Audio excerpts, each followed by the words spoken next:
Coach, how do you feel about your past season? Well, it's been a very rewarding season for us. It's one that I would not have been able to lay my job on the line saying we were going to win 9 ball games. I couldn't have done it before the year. And it's been we were hoping definitely to have a winning season, you know, for the first time in a long time. And it's just been an excellent season as far as the way things turned out are concerned. Well, can you say how you brought a losing Florida State team around to be a winning one? No, I can't. Number one, we've got some real fine assistant coaches that I think know what they're doing, and they work very hard at football, spend a lot of time on it. And even more important than that is the attitude of our players, who knew what they wanted to accomplish and had confidence that they could do it, and were willing to work to do it. I've been really impressed with our players, just like preparation for the bowl during finals, and some of them knowing they will not go to the Tangerine Bowl. You can't take them all. And yet their attitude has still been unbelievable. I have not had a single complaint, and it's that type of attitude that's made us a winner this year. What about your attitude when you came to Florida State? Well, of course, my attitude was great because I like Florida State. See, I'd coached down here before, and anybody who was there, I've never seen anybody that lived in Tallahassee that didn't love Tallahassee. It's one of the finest cities in the world to live in, and so it was a great opportunity to come back home, you know. What's the main point of your coaching philosophy? The main point? Oh, I like to get. I want boys that are. I want tough boys that will pay the price to win, and to be thankful for that they've got the opportunity to play football, and that will take the attitude of what can I do for the university and athletics instead of what can you give me. I just don't like this whole idea of, well, what can you do for me all the time? What can you do for me? And I think we've got the kind of boys that are willing to give of themselves, and I think that's what it takes to win. You said as your objectives the first of the year that you wanted to get the Florida State team into the top 20 and also land a bowl bid. You've done both. Well, that is, I really felt like trying to get Florida State back on top where we want to be, that we have to take it step by step. We told our boys, you've got to crawl before you can walk, and you've got to walk before you can run. We can't just start running immediately. So our first goal had to be to get into the top 20, not into the top 10. Oh, we'd love to be in the top 10, but we've got to be realistic too. We will strive to get in the top 20.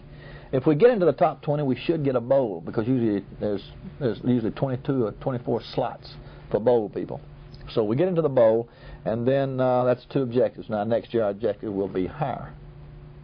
What about your rapport with the boys? Do they look at you in any image other than being coach?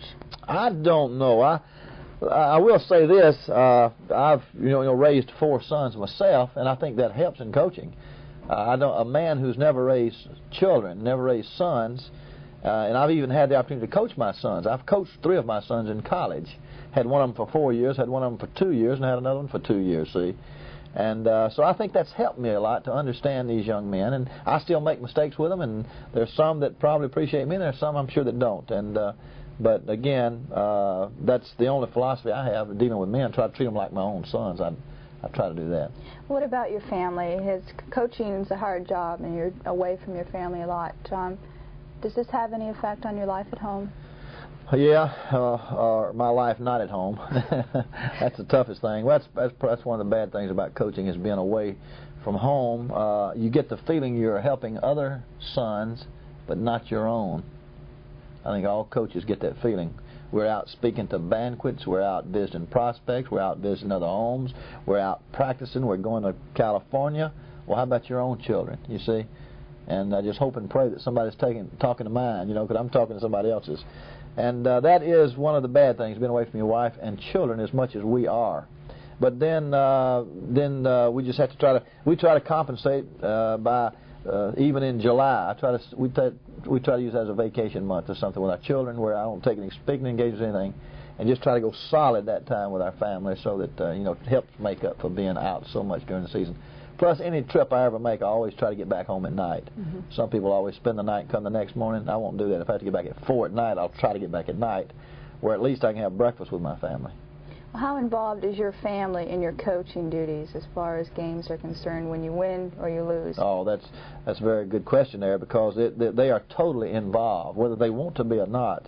And the unfair thing about the adversity of coaching is to the family, not to the coach. In other words, if something goes wrong in my area, I can always go hide in the office. I can go to the office, lock my door, and come out there and cuss out the assistant coaches, and kick the dog and everything else.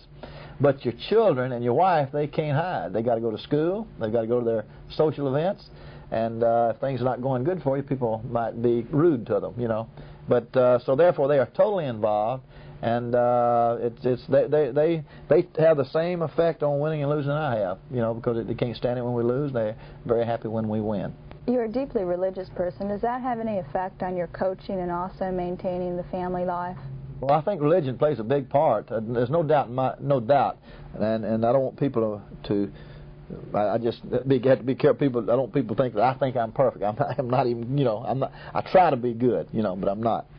But I could not do it without religious faith. I could not do it, really. I mean, there's too many things that happen that will scare you off and make you want to run, hide, or quit. But I do have deep faith that things are going to work out for the best. That's what I was always taught, and that's what I believe, and that sustains me. Is that what keeps your motivation going through the tough times that you've had? Yeah. Now the motivation is there because I want to win. That's just a great desire there. And football is a great. It's just a great vocation, profession for somebody who likes to compete and wants to win. You see, but then you need. It's when you lose, well, you better have something to back you up with. Were you always competitive as a younger child?